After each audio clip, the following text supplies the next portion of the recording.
Morning students, कैसे हैं आप सब। उम्मीद करती हूँ आप लोग अच्छे होंगे। बेटा अभी तक हम लोग ने इसके 2 चैप्टर पढ़ लिए थे, फिर कुछ वजह से मैं वीडियो नहीं बना पाई। तो अब आज से हम लोग इसको दोबारा से शुरू कर रहे हैं। 2 चैप्टर जो मैंने पढ़ा दिए थे पहले से, वो आपको प्लेलिस्ट में मिल जाएंगे, वहाँ से आप लोग उन्हें देख पाएंगे। पहला चैप्टर हमने जो पढ़ा है वो पढ़ा है उर्दू की आगाज़ और इर्तिक़ा से रिलेटेड, कि उर्दू का आगाज़ कब, कैसे, कहाँ हुआ। उसके बाद दूसरा हमने जो पढ़ा है वो पढ़ा है दक्कन में उर्दू का आगाज़ और इर्तिक़ा, है ना। और आज हम तीसरा चैप्टर पढ़ने जा रहे हैं जिसका क्या नाम है, शुमाल हिंद में उर्दू शायरी का इब्तिदाई दौर। यानी कि अब शुमाल हिंदुस्तान में जो आपकी उर्दू शायरी का इब्तिदा हुआ वो कैसे हुआ। हमेशा याद रखिए, पहले शायरी का इब्तिदा हुआ है, उसके बाद नस्र निगारी आई है ना। यानी पहले नज़्म निगारी आई है, देन नस्र निगारी आई है। ठीक है, चलिए। अब ये आप सोच रहे होंगे कि मैम ये शुमाल हिंदुस्तान कौन सी जगह हो गई, है ना। बेटा शुमाल हिंदुस्तान कहा जाता है दिल्ली को, आपके लखनऊ को, है ना। ये जो पूरा एरिया आता है ये सब शुमाल कहलाता है। और दक्कन नीचे हैदराबाद को कहा जाता था, ठीक है, जहाँ के वली वगैरह थे। चलिए तो हम लोग इसे पढ़ना शुरू करते हैं। देखिए वीडियो का पैटर्न सेम ही रहेगा कि हम लोग अच्छे से इसे एक्सप्लेन करेंगे और हर हर्फ को हर्फ ब हर्फ कहते हैं ना, तशरीह के साथ समझते हुए चलेंगे कि जो भी वर्ड आएंगे उसके मीनिंग को अच्छे से एक्सप्लेन करेंगे। अच्छा, दूसरी चीज़ ये कि बेटा ये जो टॉपिक्स हैं ये आपके 11th-12th में भी कारगर साबित होते हैं। इसके अलावा फर्दर स्टडीज़ में भी आपके काम आएंगे, है ना। अगर आप कहीं पे भी उर्दू पढ़ना चाहते हैं तो ये आपके काम आएंगे।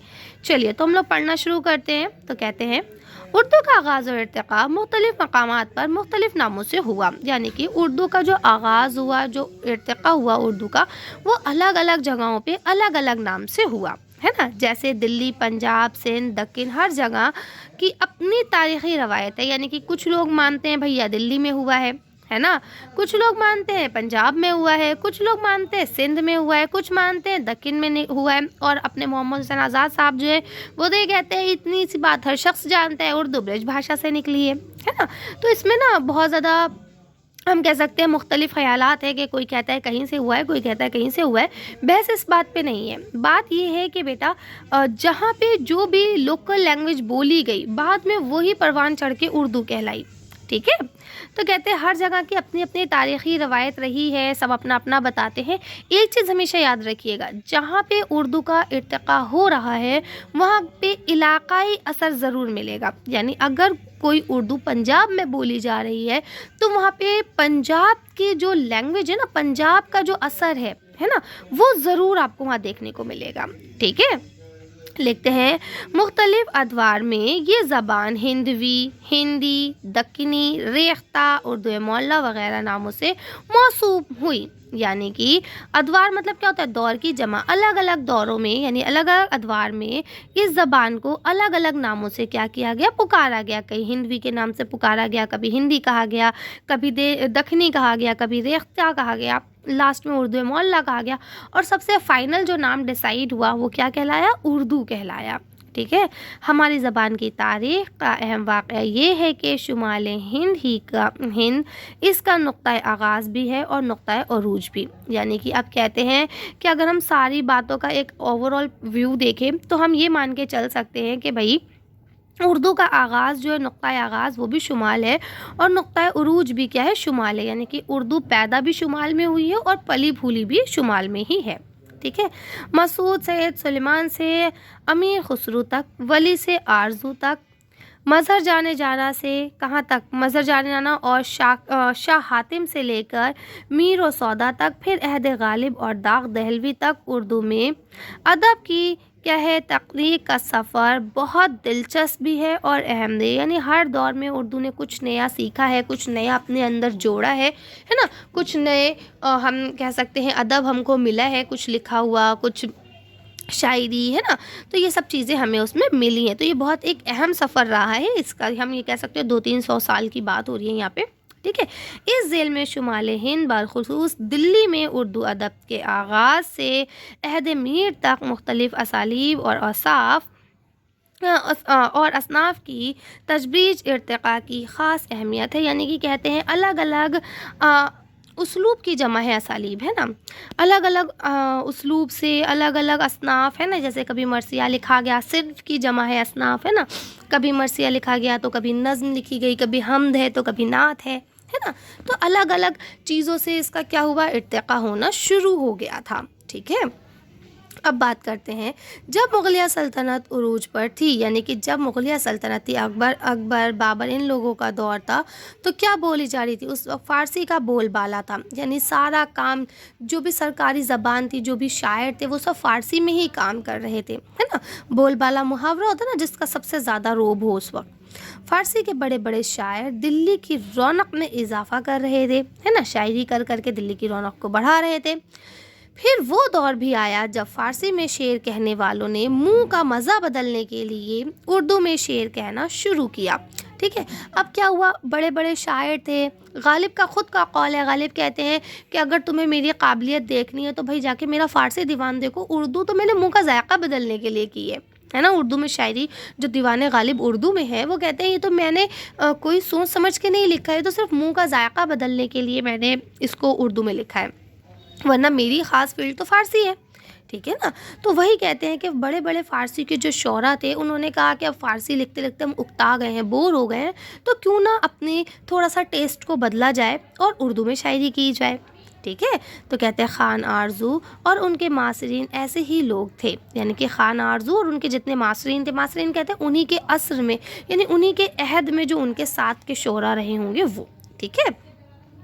پھر وقت بدلا، رفتہ رفتہ اردو میں شعر گوئی کا رواج عام ہو گیا، یعنی کہ کیا ہوا، ابھی تک لوگ منہ کا ذائقہ بدلنے کے لیے یہ شاعری کیا کرتے تھے، اب کیا ہوا، اب یہ جو رواج تھا یہ عام ہو گیا، یعنی سب لوگ اب اردو میں ہی شاعری کرنے لگے۔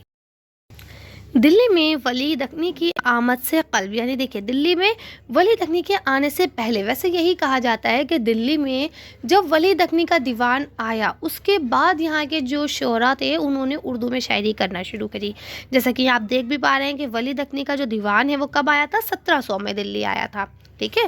تو کہتے ہیں ان کے آنے سے پہلے ظفر جیٹلی، ہے نا، عبدالجلیل اٹل اور اس کے علاوہ محمد عطا اللہ عطا، ٹھیک ہے، وغیرہ کا شمار دلی کے ان شعراء میں ہوتا ہے جو اردو میں شعر کہتے تھے، ٹھیک ہے۔ اور ان میں ظفر جیٹلی جو ہے ان کا نام کیا ہے، نمایاں ہے، ٹھیک ہے۔ تو یہاں پہ کہتے ہیں کہ یہ کچھ شعراء تھے جو ولی کے آنے سے پہلے ہی اردو میں شاعری کر رہے تھے، ہے نا۔ ولی کے آنے کے بعد تو کافی سارے شعراء نے اردو میں شاعری شروع کی، لیکن ان سے پہلے یہ 3 شعراء تھے جو پہلے سے ہی اردو میں شاعری کر رہے تھے۔ کہتے ہیں ولی دکنی 1700 میں دلی آئے، دکن میں اردو ترقی کی کئی منزلیں طے کر چکی تھی، یعنی دکن میں اردو جو ہے وہ کافی حد تک مقبول ہو چکی تھی، بہت ترقی کر چکی تھی، وہاں اردو میں شعر کہنا فخر کی بات تھی، یعنی کہ دکن میں اگر کوئی شاعر اردو میں شعر کہہ رہا ہے تو وہ اس کے لیے فخر کی بات ہوا کرتی تھی، جبکہ اس کے برعکس دلی میں اگر کوئی شاعر اردو میں شعر کہتا تھا تو اسے حقارت کی نگاہ سے دیکھا جاتا تھا، ہے نا۔ لیکن بعد میں انہوں نے اس چیز کو اچھا مانا اور پھر بعد میں اردو میں شاعری شروع ہو گئی۔ اسی فخر کے ساتھ ولی نے دلی میں شعر سنانے اور داد وصول کی۔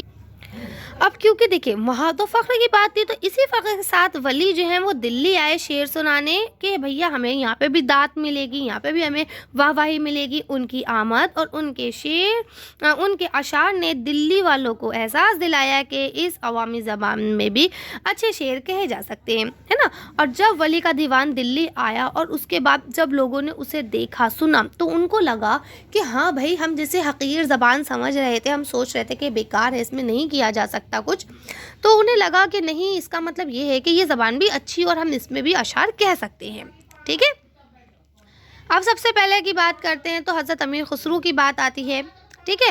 1208 یا 9 میں ان کی پیدائش ہوئی تھی اور 1325 میں ان کی وفات ہوئی تھی، ٹھیک ہے۔ تو یہاں کہتے ہیں ان کا کیا نام تھا، ان کا نام تھا ابو الحسن، ٹھیک ہے۔ ان کی پیدائش جو ہے وہ ایٹا یعنی کاشی نگر ضلع کے قصبے کہاں ہوئی تھی، پٹیالی میں ہوئی تھی، ٹھیک ہے۔ ان کے والد کا نام امیر سلیف الدین تھا۔ خسرو کی کم سنی ہی میں والد کا سایہ سر سے اٹھ گیا تھا، یعنی کہ خسرو بہت چھوٹی عمر میں تھے، تبھی ان کے جو پاپا تھے وہ اس دنیا سے رخصت ہو گئے تھے، ٹھیک ہے۔ والد کے بعد خسرو کی پرورش ان کے نانا عماد الملک نے کی، ٹھیک ہے۔ جب پاپا کا انتقال ہو گیا، پاپا یہاں مطلب نہیں رہے، تو اس کے بعد ان کی جو پرورش کی وہ کس نے کی، نانا نے کی ان کے، ٹھیک ہے، جو بادشاہ ببلن के अहद हुकूमत में एक अहम ओहदे पर फाइज थे। ठीक है, जो एक बादशाह था बलबन, ठीक है, उसके हुकूमत में वो कोई ओहदे पर फाइज होंगे। अब जो भी ओहदा रहा हो उनका एक अहम ओहदा था, बड़े ओहदे पर थे। ठीक है, इस तरह इब्तदाई उम्र से ही खुसरो का ताल्लुक़ शाही दरबार से हो गया। यानी अब क्योंकि नाना शाही दरबार में ही मुलाजिम है ना, एक बड़े ओहदे पर फाइज है, तो ये भी दरबार में आने जाने लगे। ठीक है, वो दिल्ली के अच्छे बादशाहों से वाबस्ता रहे, है ना, जो दिल्ली के 6 बादशाह गुजरे हैं उनसे वो क्या रहे, वाबस्ता रहे हैं, जुड़े हुए रहे। यानी उन्होंने 6 बादशाहों का दौर देखा होगा। ठीक है, जलालुद्दीन खिलजी ने उन्हें अमीर का खिताब दिया था, है ना, यानी उनको वैसे उनका क्या नाम है, उनका असली नाम तो अबुल हसन है ना, लेकिन उनको खिताब किसका मिला, अमीर का मिला, और उन्होंने अपना तखल्लुस इस्तेमाल किया होगा, खुसरो, है ना, तो इसलिए अमीर खुसरो कहा जाता है। अब आपका क्वेश्चन बन सकता है कि जलालुद्दीन खिलजी ने किसको अमीर का खिताब दिया, या क्वेश्चन ऐसे भी बन सकता है कि हज़रत अमीर खुसरो को अमीर का खिताब किसने दिया, है ना। तो इस तरह से क्वेश्चन उलट पुलट के आते हैं, आप लोग अच्छे से पढ़ाई करके जाइए। अब देखिए आगे क्या लिखा है। खुसरो कई जंगी महामात में भी हिस्सा लिया, यानी कि जंग की जो मुहिमात हुआ करती थी, जैसे जंग वगैरह में जाना, उसमें भी उन्होंने हिस्सा लिया। कहते हैं गियासुद्दीन तुगलक के साथ वो बंगाल की मुहिम में थे, यानी कोई बंगाल में जंग हुई होगी गियासुद्दीन तुगलक की, उसमें वो उनके साथ में थे। तो उन्होंने अपने मुर्शिद हज़रत निज़ामुद्दीन औलिया की वफ़ात की खबर सुनी, है ना, यानी उनको खबर मिली कि हज़रत निज़ामुद्दीन औलिया रहमतुल्लाह अलैह का क्या हो गया, वफ़ात हो गई है। इस खबर से वो बहुत ज़्यादा हुए, गमज़दा हो गए, यानी कि उनको बहुत ज़्यादा अफसोस हुआ, है ना, बहुत ज़्यादा तकलीफ़ में हो गए, और कुछ अरसे बाद ही उनकी वफ़ात हो गई, है ना। तो कुछ अरसे बाद वो भी यहाँ से चले गए दुनिया से, है ना। खुसरो फ़ारसी के आला पाए शायर होने के साथ साथ फ़न मौसीक़ी में भी माहिर थे, यानी कि सिर्फ खुसरो फ़ारसी के शायर ही नहीं बल्कि फ़न मौसीक़ी में भी माहिर थे। ठीक है, उनके मुतअद्दिद तसानीफ़ यादगार हैं, यानी उन्होंने बहुत सारे तसनीफ़ात लिखी हैं, बहुत सारी उन्होंने किताबें लिखी हैं जो वो अपने पीछे छोड़ के गए हैं, है ना। खुसरो ने अपने दीवान क़ुर्रतुल कमाल के दिबाचे में इत्तला दी है कि अरबी और फ़ारसी के अलावा उनका एक दीवान हिंदवी यानी कदीम उर्दू में भी था। यानी कि कहते हैं कि उन्होंने अपना जो एक दीवान है उसमें ये इत्तला दी है, यानी ये बताया है कि उन्होंने अरबी और फ़ारसी के अलावा कदीम हिंदवी यानी उर्दू ज़बान में भी एक अपना दीवान तैयार किया था। ये दीवान अब नापैद है, यानी कि अभी किसी के पास नहीं है ना, कहाँ है पता नहीं। हिंदवी कलाम के नाम पर अगर हम बात करें, उर्दू के कलाम के नाम पर, तो सिर्फ खुसरो की बहुत सारी क्या है, पहेलियाँ हैं, अनमोल फ़िक्रे हैं, है ना, और क्या है, दो सखने और ढकोसले वगैरह भी मंसूब किए जाते हैं। वो कवाली के मुअज्जिद थे। मुअज्जिद कहते हैं जिसने इजाद किया हो, है ना, यानी कि हज़रत अमीर खुसरो ने कवाली की इजाद की थी। ठीक है, और ये सारी चीज़ें जो आप हिंदी में पढ़ते हैं, हंसी मजाक की पहेलियाँ होती हैं, कुछ फ़िक्रे बोल दिए जाते हैं मौके पर, वो सारी चीज़ें इनसे मंसूब की जाती हैं, यानी इन्होंने लिखी हैं। ठीक है, अब इसके बाद दूसरे शुरू होते हैं। ये कौन है, ये हैं अफजल नारनौलवी। ठीक है, आम तौर पर उनका नाम अफसल, तखल्लुस अफसल और वतन पानीपत बताया जाता है, लेकिन डॉक्टर अब्दुल गफ्फार शकील की तख्लीक से अब ये बात साबित हो चुकी है ना, ये साबित हो चुका है कि उनका असल नाम गोपाल, ठीक है, और तखल्लुस अफसल और वतन नारौल यानी कि ज़िला कहाँ पे है, महेंद्रगढ़ यानी हरियाणा था। ठीक है, अभी तक हम लोग सोचते थे फ़ज़ल अली फ़ज़ली जो है, अच्छा ये फ़ज़ल हैं, अफ़ज़ल हैं, ये बकट कहानी वाले हैं ना। हाँ, तो अफ़ज़ल की बात हो रही है यहाँ पे, तो कहते हैं अफ़ज़ल का असली नाम जो है वो यहाँ पे वाज़े हो चुका है, उनका असली नाम गोपाल है। ठीक है, जो कहाँ पैदा हुए थे, हरियाणा में पैदा हुए थे। ठीक है, उनकी विलादत का ज़माना मुतय्यन नहीं है, यानी कि वो कब किस सन में पैदा हुए हैं ये अभी हमें नहीं पता चला है, लेकिन साल वफ़ात शोराए फ़ारसी के एक तज़किरे में 1035 हिजरी के हिसाब से और 1625 ईस्वी बताया गया है। ठीक है, आपको पता होगा कि पहले सवाने या फिर खुद नविश नहीं लिखी जाती थी, उसके बरक्स क्या होता था, तज़किरे हुआ करते थे। तो कहते हैं यहाँ पे उनकी जो विलादत है वो तो हमें पता नहीं है भाई, लेकिन साल वफ़ात फ़ारसी शायरी का एक तज़किरा जो लिखा है फ़ारसी शोराओं के, उसमें उनकी पता चलती है कि वो 1035 हिजरी में उन्होंने वफ़ात पाई, जिसके हिसाब से अगर हम ईस्वी काउंट करें तो 1625 ईस्वी होती है। ठीक है, उर्दू और फ़ारसी के खुशगो शायर थे, यानी कि अफजल जो थे वो उर्दू और फ़ारसी के शायर थे। ठीक है, उनका पेशा मुअल्लिमी था, यानी टीचर थे, वो पढ़ाना उनका काम था, और शागिर्दों की तादाद काफ़ी थी, यानी बहुत सारे स्टूडेंट्स थे जो उनसे पढ़ाई करते थे। ये भी कहा जाता है कि अफजल ने एक मंदिर में रिहाइश इख्तियार कर ली थी, यानी कि वो एक मंदिर में रहने लगे थे अपना घर बार छोड़कर, और वहाँ हिंदुस्तानी उलूम पर उबूर हासिल किया, यानी हिंदुस्तानी उलूम जो भी हैं उन सब पर उन्होंने क्या करा, उबूर हासिल किया, यानी कि कुदरत हासिल करी, महारत हासिल करी। ठीक है। बारहमासा, देखिए बारहमासा शायरी की एक कदीम सिन्फ है। ठीक है। इसमें क्या होता है तो यहाँ बता देते हैं कि इसमें जिसमें माशूका अपने आशिक से जुदाई का हाल, यानी कि देखिए आपको पता है उर्दू शायरी में एक माशूक होता है और एक आशिक होता है ना, और हमेशा वो जुदा ही रहते हैं, वो कभी मिल नहीं पाते हैं। तो इसमें बारहमासा में क्या होता है, गज़ल में या नज़्म में या आप कह सकते हैं बाकी चीज़ों में ये हालात बयान किए जाते हैं, लेकिन बारहमासा एक ऐसे सिन्फ है इसमें मौसम और महीनों की मुनासबत से बयान किए जाते हैं अपने दिल के हाल को। जुदाई का जो हाल है वो महीनों और मौसम की मुनासबत से बयान किया जाता है। ठीक है। यानी अब सर्दी में कैसा मन कर रहा है या बरसात में कैसी जुदाई है ना, तो उस तरह से ये 12 मासा कहलाता है। इसमें 12 महीनों का जिक्र होता है और उस जिक्र के साथ ये बताया जाता है कि हर महीने में जुदाई का क्या आलम है। ठीक है। अफजल ने इब्तिदाई उर्दू में एक 12 मासा बकट कहानी के नाम से लिखा। देखिए आ गई वही बात। ठीक है। बकट कहानी के नाम से उन्होंने एक 12 मासा लिखा था। ठीक है। कहते हैं जिसे बड़ी मकबूलियत हासिल हुई थी। बकट के मायने हैं कठिन होते हैं, यानी कि बकट के जो मायने हैं वो किसके हैं, कठिन। कठिन मतलब मुश्किल। ठीक है। जिसकी मुनासबत से आशिक इश्क में जुदाई के कठिन हालात का जिक्र में किया जाता है। तो क्या कहते हैं कि इसमें क्या करते हैं कि जो आपके इश्क में जुदाई के हालात हैं, है ना, जो कठिन लम्हात हैं उनको क्या किया जाता है, जिक्र किया जाता है, उसको बयान किया जाता है। बकट कहानी खड़ी बोली और ब्रज भाषा से मुतासिर है, यानी कि बकट कहानी में जो ज़बान इस्तेमाल की गई है वो खड़ी बोली और ब्रज भाषा इस्तेमाल की गई है, जो बाद में उर्दू कहलाई। ठीक है। आगे चलते हैं तो यहाँ देखिए लिखा है, जेटली की बात करें तो लिखते हैं इनका जो नाम था मिर्ज़ा मोहम्मद ज़फ़र था। ठीक है। हजव गोई की वजह से, क्योंकि ये हजव करते थे। हजव मतलब क्या होता है, बुराई करना किसी चीज़ की, है ना। हजव गोई की वजह से ज़फ़र जेटली कहलाए। ठीक है। वतन नारौल था, ये भी नारौल के थे। ठीक है। हरियाणा के थे। ये भी अपने ज़माने के मुरवज्जो उलूम व फ़ुलूम से खूब वाकिफ़ थे, यानी वो उलूम फ़ुलूम जो रवाज में है उस दौर में उससे बहुत अच्छे से वाकिफ़ थे। इन्हें पता था कि हमें क्या करना है और कब करना है। शायरी में अटल नारौलवी के शागिर्द थे। ठीक है। इसीलिए इन्होंने शायद इसके बाद जेटली रखा होगा। खैर चलते हैं, आगे चलते हैं।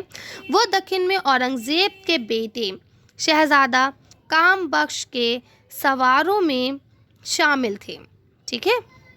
तो उनके जो आपके औरंगज़ेब के जो बेटे थे उनके दोस्त थे, है ना, उनके सवारों में शामिल थे। बाद में उन्होंने ये मुलाजमत छोड़ दी थी। ठीक है। फ़ारुख शेर जब तख्त सल्तनत पर बैठा तो उन्होंने उसके सिक्के के लिए एक हजविया शेर कहा। ठीक है। अब क्या हुआ कि आपको इसके बारे में पता है या नहीं मुझे नहीं मालूम, चलिए लेकिन मैं आप लोग को बता देती हूँ। जब कोई बादशाह सल्तनत पे बैठता था, यानी जब वो बादशाह बन जाता था, जैसे यहाँ फारूक शेर बने, है ना, तो जब कोई बादशाह बनता था तो उसके लिए एक सिक्का लिखा जाता था। सिक्के का मतलब क्या होता है कि एक ऐसा शेर लिखा जाता था जिसमें उसके तख्त नशीनी की जो सन हुआ करती थी ना उसको मेंशन किया जाता था कि वो किस सन में वहाँ बैठे हैं। ठीक है। तो उसको कैलकुलेट करके सन निकाल लिया जाता था, तो ऐसे एक शेर लिखा जाता था। तो इन्होंने यहाँ पे हजविया शेर लिखा, यानी बुराई का एक शेर लिखा। ये जुर्म पर फारूक शेर ने उन्हें कत्ल कर दिया। ठीक है। क्योंकि हजविया शेर लिखा था, बुराई का शेर लिखा था। अब देखिए अगर आप अच्छा लिखते, कसीदा लिखते, है ना, कसीदे की ही ये एक किस्म होती है। कसीदे का मतलब क्या होता है, कसद करके कुछ लिखना, है ना, यानी अहद करके कुछ लिखना। अब कसीदा एक होता है मदाहिया, जिसमें आप क्या करते हैं, मदाह करते हैं, किसी की तारीफ़ करते हैं। और कसीदे का ही दूसरा पार्ट होता है जो होता है हजविया। हजविया का मतलब होता है कि आप जो है बुराई करेंगे, है ना। कुछ लोग आपको इसे हुजू पढ़ते हुए दिखेंगे, लेकिन वो गलत है। ये हुजू नहीं होता, ये हजविया होता है। ठीक है। तो फारूक शेर ने इस जुर्म में उनको क्या कर दिया, कत्ल कर दिया कि भाई तुमने मेरे लिए एक गलत लफ्ज़ इस्तेमाल करे, है ना, मेरी बुराई की, तुम्हें तो मेरी तारीफ़ करनी चाहिए, मैं तो बादशाह हूँ। ठीक है। तो इसलिए उन्हें क्या कर दिया गया, कत्ल कर दिया गया और वो इस दुनिया से चले गए। ठीक है। आगे चलते हैं। ज़फ़र सेठली बड़े तेज़ मिजाज और हाजिर जवाब थे, है ना। तेज़ मिजाज मतलब बहुत जल्दी गुस्सा आने वाला, है ना। और हाजिर जवाब तो आप सब जानते हैं। उन्होंने इस्तिजाई शायरी यानी एहतिजाज करने वाली शायरी, जो किसी पे एहतिजाज करे, है ना, गलत पे उंगली उठाए, उसको भी कहा है। इसीलिए अपनी हजवियात में यानी कि जब वो हज करते हैं तो उसमें वो फक्कड़पन और गालियों पर भी उतर आते हैं, यानी कि ऐसे अल्फाज जो अदब के ख़िलाफ़ है उनका भी इस्तेमाल करना वो शुरू कर देते हैं। उन्होंने अपनी शायरी में आम तौर पर अखलाक इक़दार और उनके ज़वाल को मौजू बनाया है। ठीक है, किस तरह से अखलाक जो है वो ख़राब होता जा रहा है लोगों का, उसको इन्होंने मौजू बनाया। इस सिलसिले में उन्होंने बेशुमार नए अल्फाज और तरकीब वाज़े की हैं। यानी जब इंसान अपनी नई बातें करने की कोशिश करता है, एक रविश से हट के बात करता है, तो क्या होता है, वो नए नए अल्फाज और नए नए तरकीब इस्तेमाल करना शुरू करता है ना। तो यहाँ देखिए लिखा है चंद अशार, देखिए अब नीचे कुछ अशार आपको दिए गए हैं, इसको देखते हैं। तो देखिए अब ये इन्होंने एक तरह से सिक्के का ही आपको शेर दे दिया गया है। देखिए यहाँ लिखा हुआ है क्या, मोहम्मद पार उतारन हार सबका, मोहम्मद सरूर और सालार सबका, है ना। ये तो अपने रसूलुल्लाह की शान में बात हुई है कि भाई मोहम्मद साहब यानी हमारे हुज़ूर पाक सल्लल्लाहु अलैहि वसल्लम ही ऐसे हैं जो क्या हैं, जो सबके सरूर हैं, सालार हैं, है ना, सबकी कहते हैं ना नैया पार लगाने वाले हैं। ठीक है, तो उसके बाद अपने आप को कहते हैं बिया जाफ़र तवक्कल पर कदम रख, है ना। यानी ए जाफ़र तू इतनी टेंशन मत ले, तू उनके ऊपर ही तवक्कल कर, तू उनके ऊपर ही अपना ईमान रख, खुदा की याद दिल में दम बदम रख, यानी कि खुदा की याद को कभी दिल से मत निकाल, है ना। खुदा की याद दिल में दम बदम रख, हर वक्त तेरे दिल में खुदा की याद होनी चाहिए। सिक्का ज़द व बर, गुंदुम और मोरट और मटर, बादशाह तस्मिया कश फ़ारूक सेर, है ना। तो अब यहाँ पे ये किसकी बात हो रही है, ये बादशाह फ़ारूक सेर के तख्शनशीनी की बात हो रही है। अब आप इसको देख सकते हैं। आगे चलते हैं, अगर हम बात करते हैं तो यहाँ इमाम गोई की दौर की बात होती है। देखिए बेटा, ये बिल्कुल ठीक बात थी। इसके बाद इमाम गोई का दौर आ गया था जो काफ़ी अरसे तक चला। इसके बाद इस्लाह ज़बान की तहरीक आई, है ना। इमाम गोई में क्या होता था, मैं आपको मोटे तौर पे बता देती हूँ। इमाम गोई में ऐसे अल्फाजों का इस्तेमाल किया जाता था जो दो मायने हुआ करते थे, है ना, कि एक को पढ़ के तो ऐसा लग रहा है कि सामने का मतलब ज़ाहिर हो, है ना, लेकिन जब आप उसको एनालाइज़ करें, डीप एनालाइज़ करें, तब आपको पता चलता है अरे नहीं, यहाँ पे तो ये वाली बात हो रही है ना। जैसे एक शेर के एग्जाम्पल के साथ हम समझ सकते हैं, क्यों मुड़ाता है जुल्फ को प्यारे, देख तुझको सब कहेंगे मूरख, है ना। अब मूरख तो हिंदी का वर्ड हो गया जिसका मतलब होता है बेवकूफ़। तो अब क्या कहते हैं कि भाई तुम अपने बालों को क्यों कटवा रहे हो, तुम्हारे इन बालों को कटा देखकर सब तुम्हें क्या कहेंगे, बेवकूफ़ कहेंगे, है ना। सामने का मतलब तो ये वाज़ेह होता है, लेकिन अगर आप डीप एनालाइज करेंगे तो आपको पता चलेगा मुंह मतलब फ़ारसी में बाल होते हैं, है ना। मुंह रख यानी बाल रख, यानी तू बालों को क्यों कटवा रहा है, जब तेरे कटे हुए बाल लोग देखेंगे तो तुझसे कहेंगे बाल रख, बालों को कटा मत, समझ रहे हैं। तो इसका क्या मतलब है, वो मुंह रख जो वर्ड है वही इमाम गोई का अल्फाज है ना।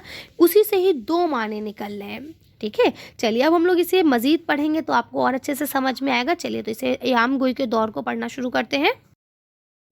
इमाम गोई शुमाल हिंद में उर्दू शायरी का पहला दौर मोहम्मद शाही अहद से ताल्लुक़ रखता है। यानी कि अगर हम बात करें शुमाल हिंदुस्तान की, तो वहाँ शायरी का जो पहला अहद शुरू होता है वो मोहम्मद शाही के अहद से शुरू होता है।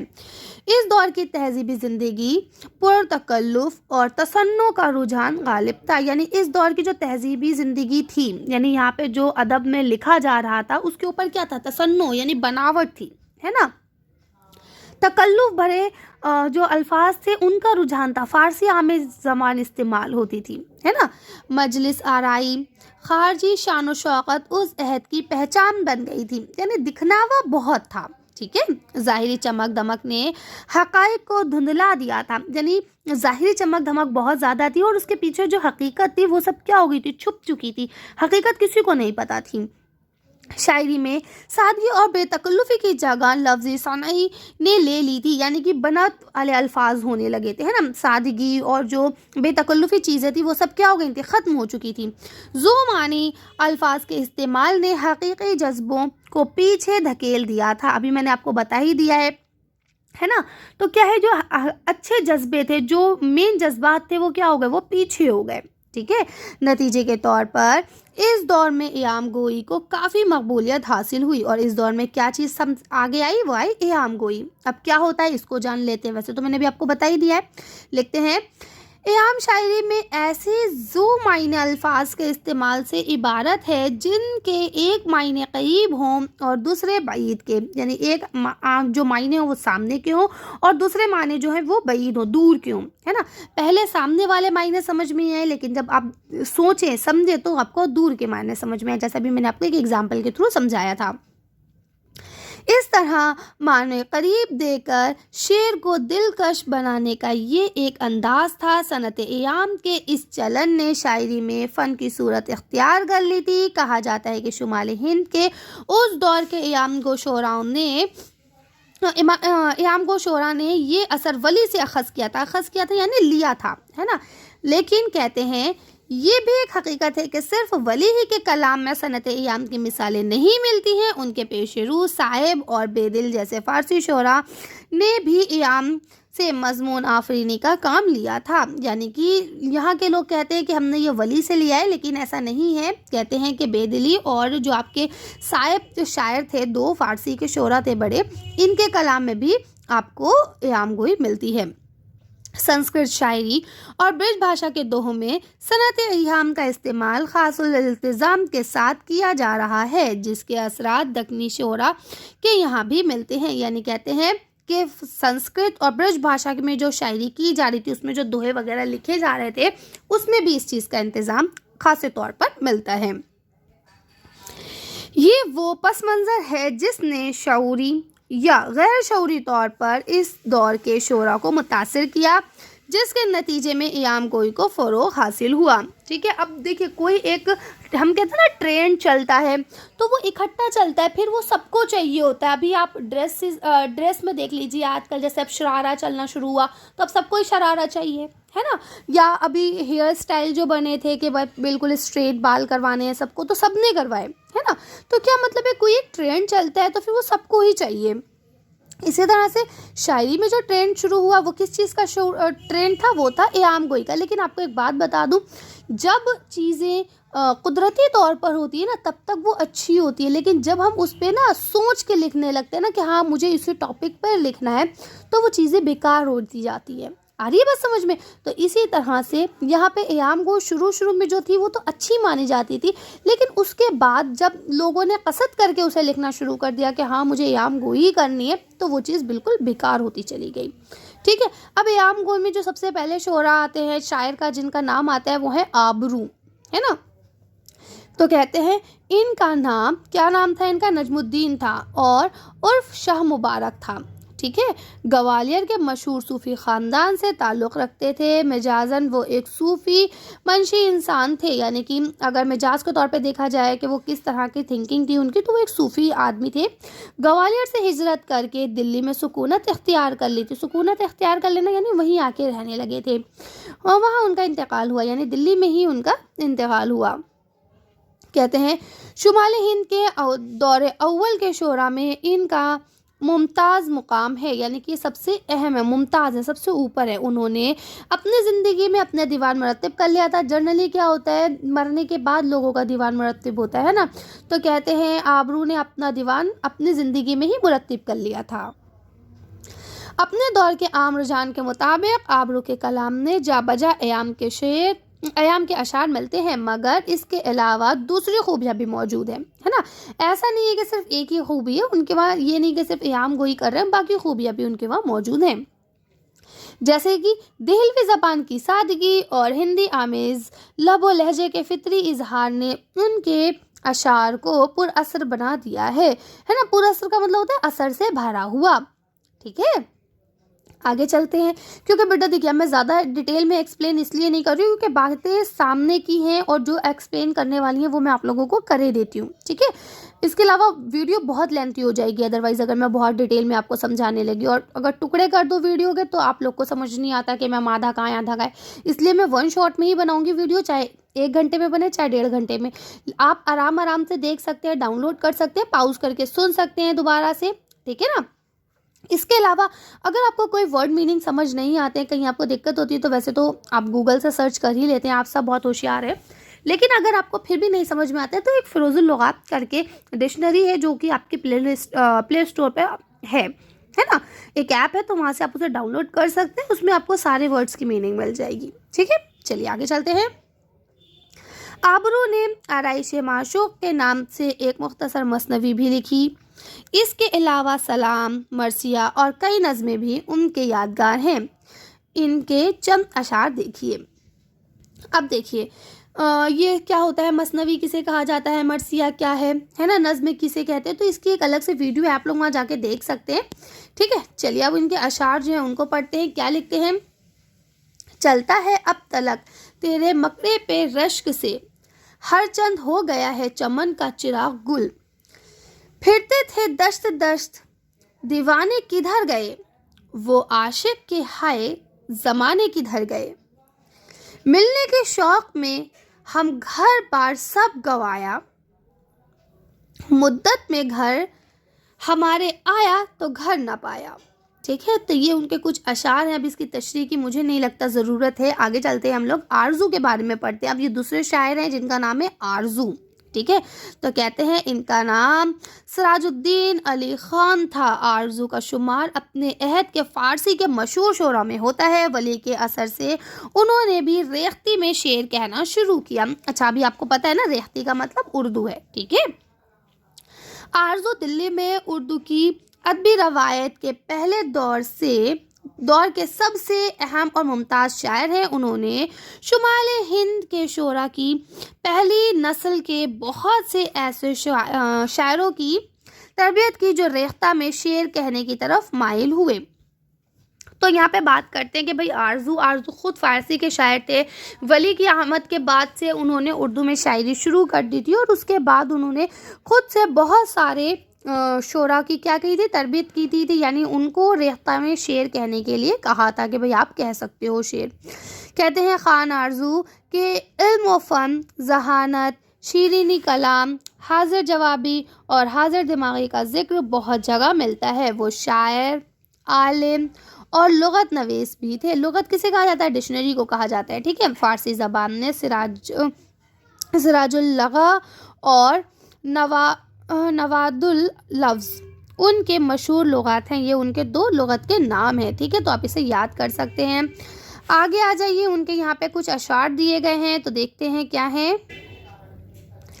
ہر صبح آتا ہے تیری برابری کو, کیا دن لگے ہیں دیکھو خورشید خاوری کو, داغ چھوٹا نہیں یہ کس کا لہو ہے قاتل, ہاتھ بھی دکھ گئے دامن تیرا دھوتے دھوتے, اس زلف سیاہ فام کی کیا دھوم پڑی ہے, آئینے کے گلشن میں گھٹا جھوم پڑی ہے. ٹھیک ہے, تو یہ 3 اشعار تھے کس کے؟ آرزو کے. اب آ جائیے, اب ہم پڑھتے ہیں مضمون کے بارے میں. تو مضمون کے بارے میں کیا لکھتے ہیں؟ ان کا نام اشرف الدین تھا. ان کا تعلق بابا فرید گنج شکر رحمۃ اللہ علیہ کے خاندان سے تھا. آگرے میں پیدا ہوئے تھے. 9 عمری ہی میں دلی میں سکونت اختیار کر لی تھی, یعنی کہ لڑک پن میں ہی دلی آ گئے تھے. مضمون خان آرزو کے شاگرد تھے. ابھی آپ نے پڑھا کہ خان آرزو نے بہت سارے لوگوں کو کیا کرا, درس و تدریس کا کام کیا ہے نا, یعنی کہ تعلیم دی. تو یہاں پہ دیکھیے آپ کو پتہ چل گیا کہ خان آرزو کے ایک شاگرد کون ہے؟ مضمون ہے. ان کے دانت وقت سے پہلے گر گئے تھے, اسی بنا پر ان کا منہ پوپلا ہو گیا تھا. یعنی کہ بھائی ایک ایج کے بعد ہی لوگوں کے دانت ٹوٹتے ہیں نا بڑھاپے میں, اور ان کے پہلے ہی ٹوٹ گئے تھے, اس لیے ان کا منہ کیسا ہو گیا تھا؟ پوپلا. جس کے منہ میں دانت نہیں ہوتے اس کا منہ کیسا ہو جاتا ہے؟ پوپلا ہو جاتا ہے. اس لیے خان آرزو انہیں شاعر بے دہانہ کہا کرتے تھے, یعنی ایسا شاعر جس کا منہ نہ ہو, جس کے دانت نہ ہو, ہے نا, دہانہ ہلکا ہو اس کا.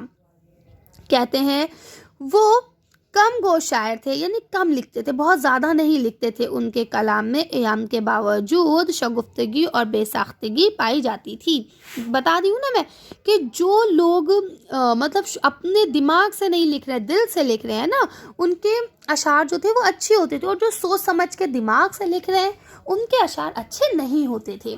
ٹھیک ہے, چلیے تو یہاں ان کے بھی کچھ اشعار ملاحظہ کیے گئے ہیں, تو ہم لوگ انہیں پڑھ لیتے ہیں. کرے ہے دار بھی कामिल को सरताज, हवा मंसूर से नुक्ता ये हल आज, दर्द दिल से जिस तरह बीमार उठाता है करा, उस तरह एक शेर मजमून भी कहे है गाह गाह। चला कश्ती में आगे से जो वो महबूब जाता है, कभी आंखें भर आती हैं, कभी जी डूब जाता है। ठीक है, तो ये उनके अशार थे। आगे चलते हैं, अब हम बात करेंगे शाकिर नाजी की। देखिए, ये जितने भी शोरा हैं ये सब शुमाल हिंदुस्तान के शोरा हैं और ये सब क़याम गोई के शायर हैं। ठीक है, चलिए अभी हमने किसके बारे में पढ़ लिया, आबरू के बारे में पढ़ लिया, आरजू के बारे में पढ़ लिया, मजमून के बारे में पढ़ लिया। अब हम पढ़ लें शाकिर नाजी के बारे में। ठीक है, लिखते हैं, इनका नाम मोहम्मद शाकिर नाजी था। वो दिल्ली में पैदा हुए थे। पेशा सिपाहगिरी था, यानी कि जो पेशा था वो क्या था, सिपाहगिरी, यानी सिपह सालार थे, है ना, सिपाही थे। कलाम में सनाए बदाएँ की कसरत है। सनाए बदाएँ ये टोटल ओवरऑल कहा जाता है, क़याम गोई और जितनी भी सनतें हैं, तशबीह, इस्तिआरा, इन सबको मिला के सनाए बदाएँ कहा जाता है। ठीक है, इस दौर के दीगर शोरा की तरह क़याम गोई शाकिर नाजी के कलाम में भी नुमायां तरीन खुसूसियत है। यानी सिंपल सी बात है भाई, मैंने भी आपको क्या बताया, एक ट्रेंड चलता है तो वो सबके लिए चलता है। ठीक है, आगे लिखते हैं, गज़ल के अलावा रुबाई, कसीदा, मरसिया, क़तात वगैरह भी उन्होंने तबा आजमाई की। यानी इस सब चीज़ों में, यानी गज़ल तो उनका ख़ास मैदान था, लेकिन इसके अलावा रुबाई, क़ता, कसीदा, मरसिया, इन सब में भी उन्होंने तबा आजमाई की, यानी इन सब में भी थोड़ा थोड़ा उन्होंने लिखा। गज़ल की हैत के अलावा मुरब्बा की हैत में भी मरसिए लिखे हैं। यानी देखिए, जनरली मरसिया जो होता है, बाद में जब हाली ने आके इसकी एक सौदा ने हैत कर दी थी जिसका नाम था मुसद्दस, है ना, उससे पहले जो मरसिया था वो गज़ल की हैत में लिखा जाता था। ठीक है, लेकिन उन्होंने मुरब्बा यानी 4 मिसरों की हैत में भी उसको लिखा। ठीक है, चलिए अब इनके कुछ अशार हैं। ये देखिए, ये जो सिंबल ऐसे बना हुआ होता है ना, ये होता है मुलाहिजा हूँ, है ना। चलिए तो देखते हैं, रेख्ता नाजी का है महकम एहसास, असास बात मेरी बानी एयाम है।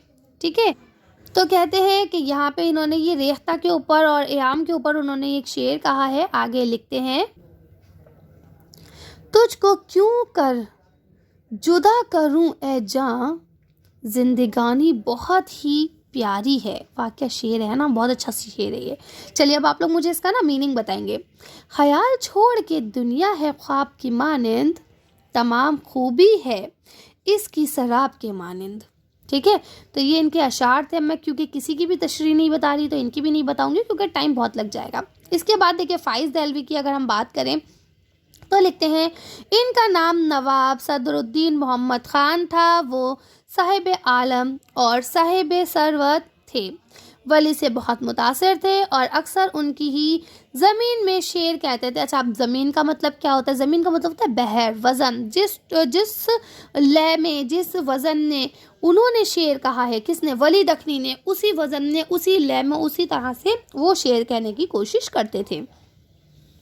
उनकी शायरी में हुस्न और इश्क के वारदात का जिक्र हुआ है, यानी कि उन्होंने उस चीज़ों का भी जिक्र किया है। ठीक है, हुस्न और इश्क का उनके मतबूए दीवान में सिर्फ 32 गज़लें हैं, बाकी मंजूमात हैं। उनमें हिंदुस्तानी अनासर पाए जाते हैं। सीधे सादी ज़बान में वो जज्बात और एहसासात के तर्जुमानी करते हैं। उन्होंने अपने कलाम में दिल्ली का बार बार जिक्र किया है और ख़ुद को देहलवी कहा है। इयाम उनके यहाँ बहुत कम है, लेकिन सनतों का इस्तेमाल फ़नकाराना अंदाज में किया है। फ़ारसी नस्र में भी उनकी किताबें मिलती हैं। तो आई बात समझ में, क्या कहते हैं कि भाई उनके अगर हम दीवान की बात करें तो दीवान में उनकी 32 गज़लें हैं, है ना, बाकी उनके मजमूआत हैं। उसके अलावा कहते हैं उनके वहाँ हिंदुस्तानी असर पाए जाते हैं। इसके अलावा उनकी ज़बान जो है वो बिल्कुल सादा सिंपल ज़बान है ना, और उनके कलाम में बार बार दिल्ली का जिक्र आता है और वो ख़ुद को देहलवी ही कहते हैं कि भाई हम जो है फ़ाइज़ देहलवी हैं, दिल्ली वाले हैं हम, है ना। तो कहते हैं उन्होंने इयाम का तो बहुत कम इस्तेमाल किया, लेकिन बाकी जो सनतें थी उनका बहुत अच्छे से उन्होंने इस्तेमाल किया है। चलिए अब उनके अशार भी हम लोग पढ़ लेते हैं। देख कर तुझ नैन की शोखी को थक के सहरा नशीन गज़ाल हुआ, पल पल मिट के देखे डग डग चले लटक के, वो शोक छैल छबीला तन्नाज़े सरापा, गमज़दा निगाह तगाफुल आँखियाँ सिया और चंचल, या रब नज़र ना लगे अंदाज है सरापा। तो ये थे इनके कुछ अशार। चलिए आगे चलते हैं। अब यहाँ पे इनके बाद दूसरे जो आपके आ रहे हैं वो है कौन, अंजाम। ठीक है, तो कहते हैं इनका नाम है अमीर खान और लक़ब है मादुल मुल्क। ठीक है, अंजाम मोहम्मद शाह के अहद के सूबेदार थे। ठीक है, वो बुनियादी तौर पर फ़ारसी के शायर थे, लेकिन उन्हें उर्दू ज़बान पर कुदरत हासिल थी। यानी शायर तो वो फ़ारसी के थे, लेकिन उन्हें उर्दू भी बहुत अच्छी आती थी। उन्होंने रेख्ती, अच्छा अब आप यहाँ ये मत सोचिएगा कि यहाँ पे रेख्ती का मतलब उर्दू से है। रेख्ती एक शायरी की सिन्फ है। ठीक है, इसके लिए आप लोग दूसरी वीडियो देख सकते हो, उसमें मैंने सब चीज़ें डिटेल से बताई हैं। रेख्ती के साथ पहेलियाँ और कह मकनियाँ भी लिखी हैं। रवानी और बेसाख्तगी उनके कलाम का ख़ास वस्फ़ है, यानी उनके कलाम में ख़ासी तौर पर जो नज़र आता है वो ये सारी चीज़ें हैं। चलिए अब इनके अशार पढ़ते हैं। नैश मेरी देख के मुक़त्तिल मैं यूं कहने लगे, कुछ तो ये सूरत नज़र आती है पहचानी हुई। दूर से आए थे साक़ी सुन के मैखाने को हम, पर तरसते ही रहे बस एक पैमाने को हम। कफ़स के बीच बुलबुल ने तड़प कर जी दिया अपना, कसूबे दर्द ने शायद कहा होगा बहार आई। ठीक है, चलिए आगे चलते हैं। इसके बाद अब आपकी बात आती है यकरंग की। तो यकरंग कहते हैं कि उनका असल नाम ग़ुलाम मुस्तफ़ा ख़ान था। यकरंग मोहम्मद शाह के मुंसिबदार और साहिब दीवान शायर थे। उनके कलाम में भी इयाम तो है, मगर वो शिद्दत नहीं जो उस ज़माने के दूसरे शोरा के यहाँ है। यकरंग के यहाँ ज़बान की फसाहत और मज़ामीन की ताज़गी पाई जाती है। ठीक है, तो ये भी बिल्कुल सामने की बात है।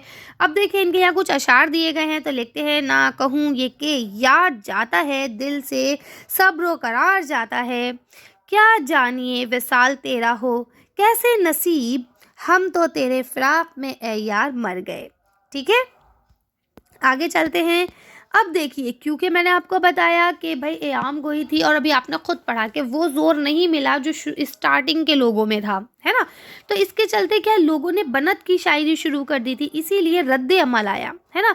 और रद्द अमल का क्या नाम था, इस्लाह ज़बान, यानी अब हमें ज़बान की इस्लाह करनी है, ये एयाम गोई को ख़त्म करना है। तो लिखते हैं एयाम गोई मखसूस तहजीबी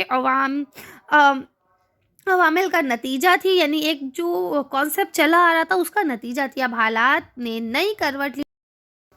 मोहम्मद शाह के दौरे हुकूमत में नादिर शाह ने 1739 में दिल्ली में कत्ले आम का बाजार गर्म किया। यानी कि मोहम्मद शाह, आपको बताया मोहम्मद शाह के दौर में नादिर शाह अब्दाली और अहमद शाह दुर्रानी दो ने बहुत बेहिसाब हमले करे थे, है ना।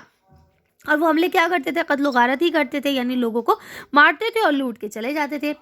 यहाँ लिखते हैं अलमनाकी का ये वो दौर था, अलमनाकी मतलब गम का, है ना। ये वो दौर था जिससे हर कोई दो चार था, यानी हर किसी के साथ ये ऐसा हो रहा था।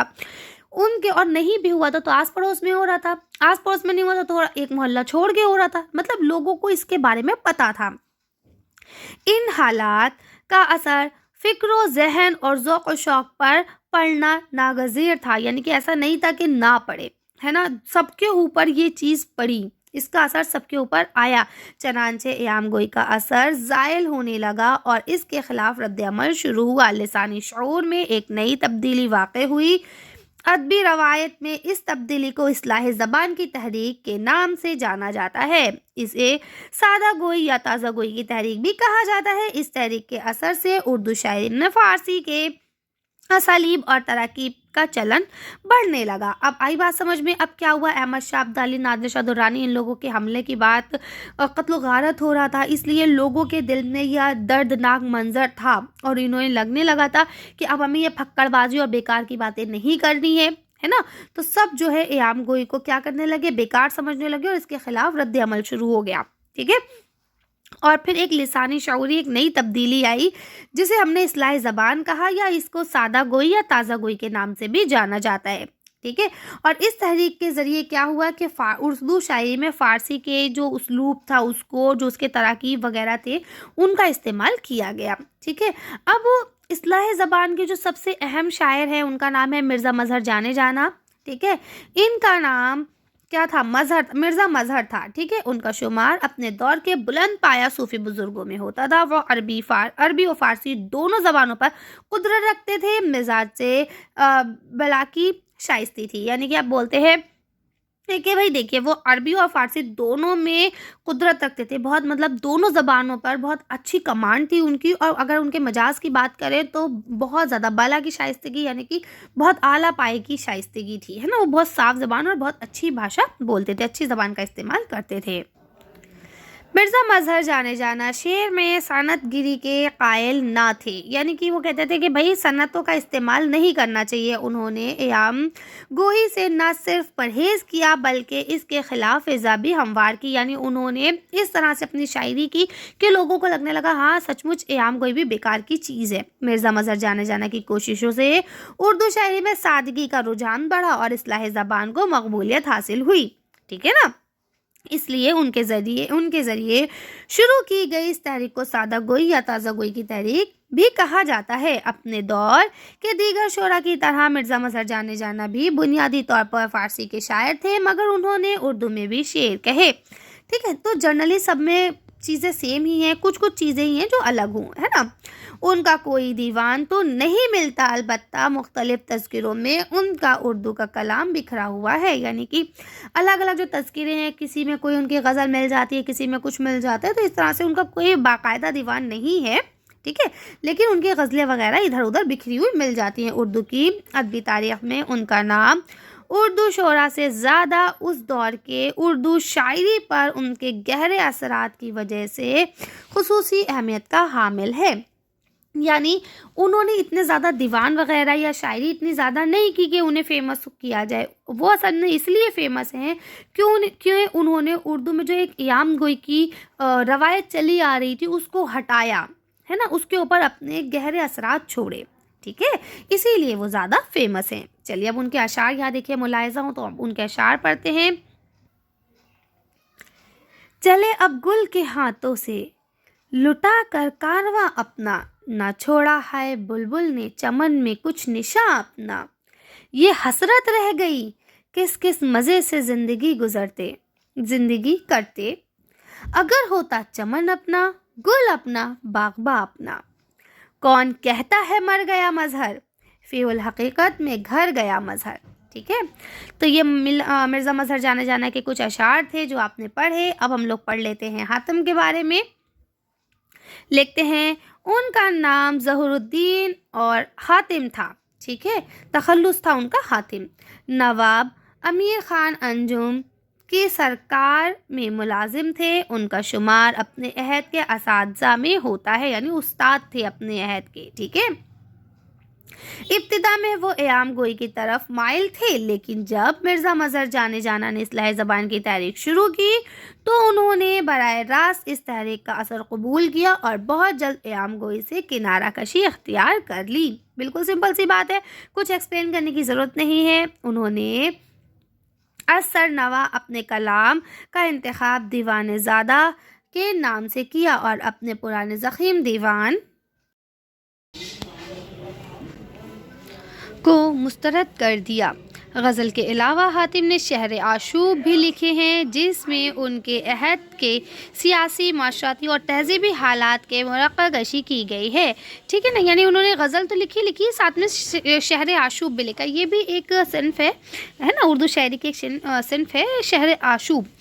اس میں کیا لکھتے ہیں کہ آشوب کا مطلب ہوتا ہے رونا، آہوزاری کرنا، ہے نا، برائی ایک طرح سے بیان کرنا. جو شہر ہے اس کی خستہ حالی اس کو بیان کیا جاتا ہے نا.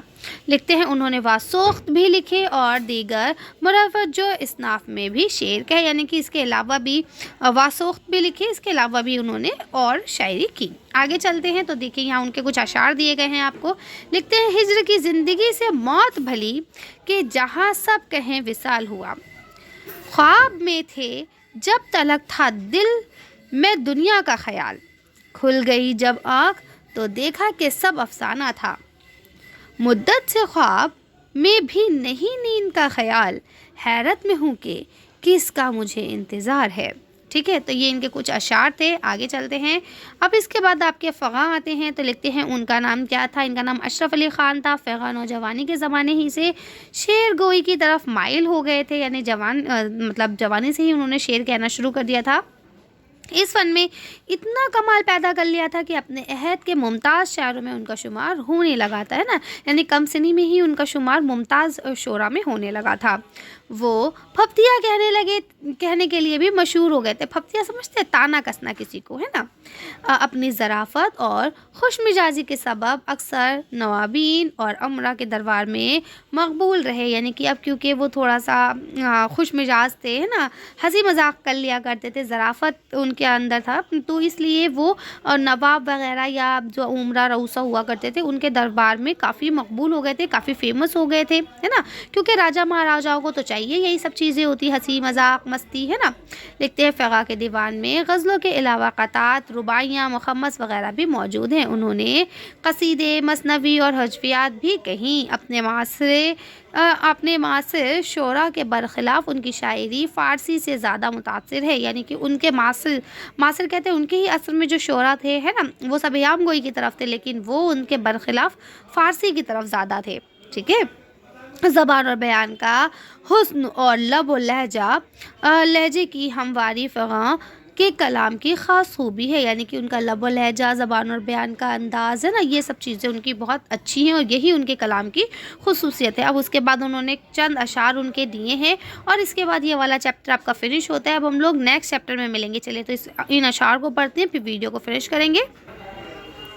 कबाब हो गया आखिर कुछ बुरा ना हुआ, अजब ये दिल है जला भी तो बेमज़ा ना हुआ। कहते हैं कि जल के कबाब हो गया है लेकिन कुछ बुरा नहीं हुआ। क्यों?